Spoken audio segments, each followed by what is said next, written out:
Un crimen extraño. Segunda parte. Capítulo 2. La flor del Utah. No narraremos aquí las pruebas, las privaciones sufridas por los mormones en su emigración hasta encontrar el puerto. Desde las orillas del Mississippi hasta la falda de las montañas rocosas, lucharon con una constancia, con una tenacidad, como pocos ejemplos nos ofrece la historia. Gracias a esta perseverancia, propia de la raza anglosajona, consiguieron vencer, tanto personas como bestias, los sufrimientos del hambre, la sed, el cansancio, las enfermedades y, en una palabra, los innumerables obstáculos que la providencia amontonaba a su paso. No obstante tantos peligros, renovados continuamente, habían acabado por desmayar algunos corazones fuertes, de tal modo que toda la tribu cayó de rodillas, elevando al cielo una ferviente plegaria cuando vieron a sus pies extenderse el inmenso valle de Utah, que su jefe proclamó como la tierra de promisión, término de la expedición, y cuyo suelo virgen iba a ser suyo para siempre. Young demostró muy pronto que era tan hábil administrador como jefe audaz y valeroso. Se dibujaron mapas y planos, se escogió el emplazamiento de la nueva ciudad, las granjas que en las afueras de ésta debía haber fueron repartidas y adjudicadas según los posibles y los medios de cada individuo. El comerciante pudo volver a traficar, el artesano pudo volver a trabajar. En la ciudad, las calles y las plazas se trazaron y se construyeron aceleradamente, progresando por momentos. En el campo se levantaron cercas, vallas, se nivelaron desmontes, se sembró, y al verano siguiente se extendía en aquella llanura, antes desierta, el mar amarillo y brillante de las espigas. Todo prosperaba en aquella colonia, pero, sobre todo, lo que más prosperaba era la iglesia, empalazada en el centro de la ciudad. Día por día se la veía adelantar. Desde la mañana a la noche no cesaba el ruido del martillo y de la sierra en los alrededores del templo, que los emigrantes elevaban a la gloria del que les había hecho atravesar y franquear, sanos y salvos, tantos peligros. Los dos viajeros perdidos, John Terrier y la niña, que todos consideraban y miraban como su hija, acompañaron a los mormones hasta el término de su éxodo. La pequeña Lucy fue instalada cómodamente en la carreta del viejo Stangerson, en compañía de las tres mujeres del mormón y de su hijo, robusto muchacho de 12 años, resuelto y atrevido. La niña bien pronto se olvidó de la muerte de su madre, a esa edad se olvida tan fácilmente, y siendo, como era, la niña mimada de las mujeres, se amoldó muy pronto a su nueva vida en aquella casa con ruedas y techo de lona. Terrier, por su parte, repuesto de las privaciones que había sufrido, se reveló como un compañero útil y un cargador infatigable. Tanto se hizo creer de todos que, una vez llegados al término de su viaje, decidieron los jefes que el lote de tierras de Terrier fuera de los comprendidos entre los más vastos y más fértiles, excepción hecha, como es natural, de los terrenos adjudicados a Young y a los cuatro viejos principales, Stangerson, Kemble, Johuston y Drabler. Una vez en posesión de su lote, John Terrier construyó únicamente una sólida barraca de madera. Cada año la aumentaba y la retocaba, hasta llegar a transformarla en una villa espaciosa y cómoda. Era John un hombre dotado de gran perseverancia y de hábiles manos. Su naturaleza sana y fuerte le permitía trabajar desde la mañana a la noche. Merced a esto, mejoró de tal manera sus tierras que prosperó fácilmente. Al cabo de 3 años, se hallaba en tan buena posición como todos sus vecinos. Al cabo de 6 los había superado. Al cabo de 9 era rico y al cabo de 12 no había en toda la ciudad de Salt Lake más que 5 o 6 potentados que pudieran rivalizar con él. Desde las orillas del océano hasta las lejanas montañas de Wasatch, no había hombre más querido y más respetado que John Terrier. En un punto únicamente despertaba la susceptibilidad y la sospecha de sus correligionarios. Argumentos, consejos, razonamientos se estrellaron contra la inflexible voluntad suya cuando le instaban a que se proveyera de mujeres, como todos sus compañeros. Nunca explicó el porqué de una negativa tan rotunda. Se contentó con persistir en su determinación. Unos le acusaron de tibio en sus creencias religiosas, otros de avaricia, puesto que la presencia de más personas en su casa traería consigo más gastos. Otros hablaban de una historia de amor y de una rubia que allá en las orillas del Atlántico había muerto por él de pasión y de desesperación. Fuera lo que fuera, Terrier continuaba siendo un solterón recalcitrante, y como, por otra parte, seguía en un todo los preceptos de su nueva religión y era honrado y bueno, se conquistó una reputación en la colonia de hombre firme, recto y ortodoxo en su fe. Lucy Terrier creció en la cabaña de su padre adoptivo, ayudándole en sus faenas en todo lo que podía. El aire puro de las montañas y la brisa sana de los pinos suplieron los solícitos cuidados de una madre. A medida que pasaban los años, se desarrollaba y fortificaba, siendo cada vez más frescas y rosadas sus mejillas y más firme y elástico su andar. Más de un caminante, al pasar frente a la granja de Terrier, sentía despertar en su corazón sentimientos que creía dormidos para siempre, viendo la gentil silueta de la niña trajinar en la casa o domar un caballo casi salvaje, con la misma gracia que una hija del oeste. De este modo, poco a poco el capullo se convirtió en flor, y el mismo año precisamente en que el padre alcanzó la categoría del más rico colono del país, la niña se transformaba en el ejemplar más acabado y perfecto de la mujer americana. El viejo terrier no fue el primero, ni mucho menos, en apercibirse de ello. Esto es, después de todo, lo que sucede a los padres. La transformación misteriosa y solemne se opera tan insensiblemente que no se pueden fijar detalles. La misma niña fue la última en darse cuenta de ello, y es posible que nunca lo hubiera sabido, si una frase dicha con más emoción que las demás, un estremecimiento de una mano en la suya, no repercutieran en su corazón y le revelaran nuevas y más poderosas sensaciones que en su interior se despertaban. Esta metamorfosis la preocupaba algo, pero, por otra parte, se sentía animada de cierta pueril satisfacción. Casi todas las mujeres guardan un recuerdo de una fecha, de un accidente, de una aventura, pues, aunque sin importancia para los demás, tiene para ellas la trascendencia del principio de una vida nueva. Esto sucedió a Lucy Terrier. En su vida acaeció un suceso que, aunque insignificante en sí, tuvo mucha importancia por lo que trajo consigo y por sus consecuencias. Una calurosa mañana de junio, la brigada de los llamados obreros de última hora trabajaba con la de los que, con la asiduidad y constancia de las abejas, habían tomado por enseña la colmena. Tanto en los campos como en la ciudad reinaba el mismo barullo y el mismo ruido, producido por la actividad humana. En los pedregosos caminos se sucedían sin interrupción largas caravanas de mulas excesivamente cargadas. Todas se dirigían hacia el oeste, pues la fiebre del oro había ya estallado en California y el camino para esta ciudad atravesaba la de los elegidos. Se veían rebaños de carneros y bueyes procedentes de lejanas tierras, grupos de emigrantes en los que tanto los hombres como los caballos parecían extenuados por tan largo viaje. En medio de toda esta turbamulta, Lucy Terrier galopaba, con la maestría de una amazona consumada, camino de su casa. La animación de la carrera coloreaba ligeramente su tez y sus largos cabellos rubios flotaban vaporosos sobre su espalda.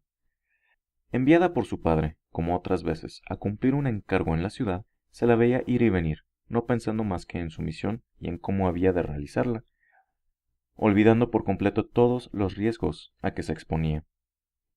Todos los aventureros la contemplaban con asombro y satisfacción, y hasta los judíos salían de su impasibilidad acostumbrada para admirar la belleza de la hija de los caras pálidas. Ya iba a dejar atrás las afueras de la población cuando notó que el camino estaba totalmente ocupado por un enorme rebaño conducido por una media docena de pastores de aspecto salvaje. En su impaciencia por llegar pronto a casa, trató de atravesar por un pequeño espacio que había libre, pero en aquel mismo momento los bueyes se unieron y quedó en medio de ellos, encontrándose la joven rodeada de aquella masa de animales casi feroces, de largos cuernos y mirada salvaje.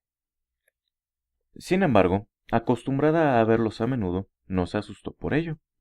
Contentándose con esperar a que se aclararan un poco las filas de bueyes para arrear su caballo y salir a campo libre, desgraciadamente, sea por casualidad, sea por el mal instinto de uno de aquellos animales, uno de estos dio una violenta cornada en un ijar del caballo.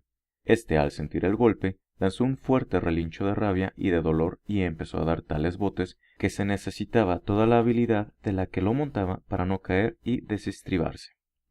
La situación era muy crítica. A cada bote el caballo iba a caer sobre los cuernos de algún buey, y todos estos pinchazos le enfurecían más y más. La joven, aunque a duras penas podía mantenerse sobre la silla, se daba exacta cuenta de que una caída era su muerte. ¿Y qué muerte? Pisoteada, arrollada, corneada por todo aquel rebaño.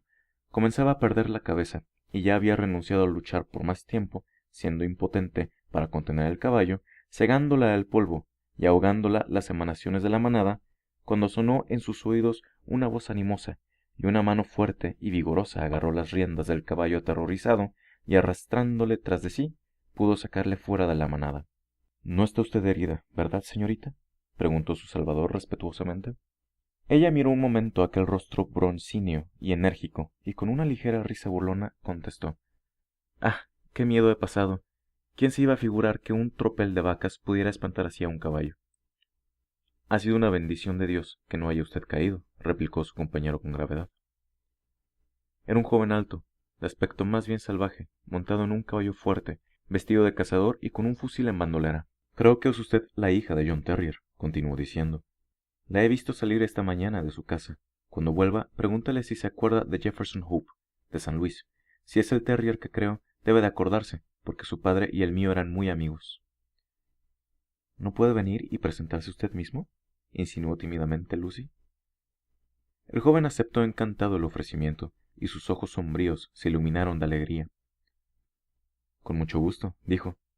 «Pero le advierto, señorita, que desde hace 2 meses estoy cazando en el corazón de la montaña y mi traje no es el más a propósito para hacer visitas.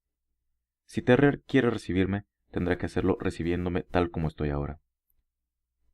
«Y lo hará con mucho gusto. No solo seré yo la que le agradezca lo que ha hecho usted por mí, él también lo agradecerá, porque me adora. Si esas malditas vacas me hubieran matado, no se hubiera consolado nunca». «Ni yo tampoco», contestó el joven. «Usted... no sé por qué. Usted no es amigo nuestro».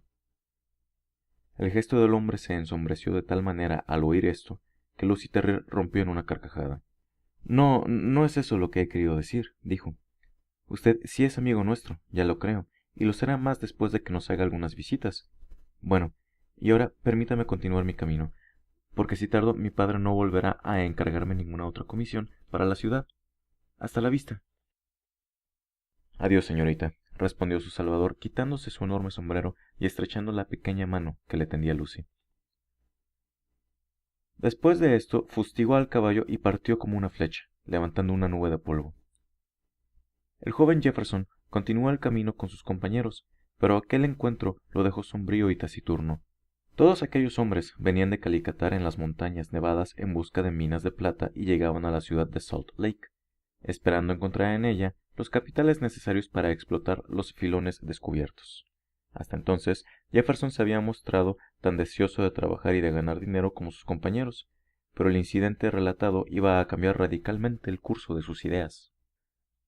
La vista de aquella joven rubia, franca y sana como los aires que venían de la sierra, había causado profunda impresión en su corazón. Viéndola desaparecer en la lejanía, comprendió que desde aquel momento no era el mismo de antes, y que en adelante ni las minas de plata ni nada en el mundo podría rivalizar con las sensaciones que de él se habían apoderado. Y no quiere decir esto que Jefferson Hope fuera un muchacho en quien la pasión desaparecía con la misma violencia y prontitud con que había entrado. No, era un hombre sensato, razonable, que sentía por la joven un amor verdadero, fiero, salvaje, inmenso. Todos los asuntos y negocios que hasta entonces había emprendido le habían salido satisfactoriamente. Desde aquel encuentro se juró solemnemente dedicar todos sus esfuerzos y toda su constancia a triunfar en esta lucha, tan desconocida para él, de todos los obstáculos que se le presentaran. Por la noche, Jefferson Hope hizo su primera visita a John Terrier. Después volvió tan a menudo que fue uno de los íntimos del dueño de la granja. Encerrado durante 12 años en aquel valle y absorbido completamente por el trabajo continuo, John no había prestado atención a los sucesos del mundo exterior. Jefferson Hope le dio a conocer todo aquello que podía interesarle, y sus narraciones cautivaban por igual a la joven y al viejo. Había sido uno de tantos trabajadores en California, y sabía contar extrañas y agradables historias sobre las fortunas nacidas o muertas en aquel país de la fiebre del oro y de las aventuras.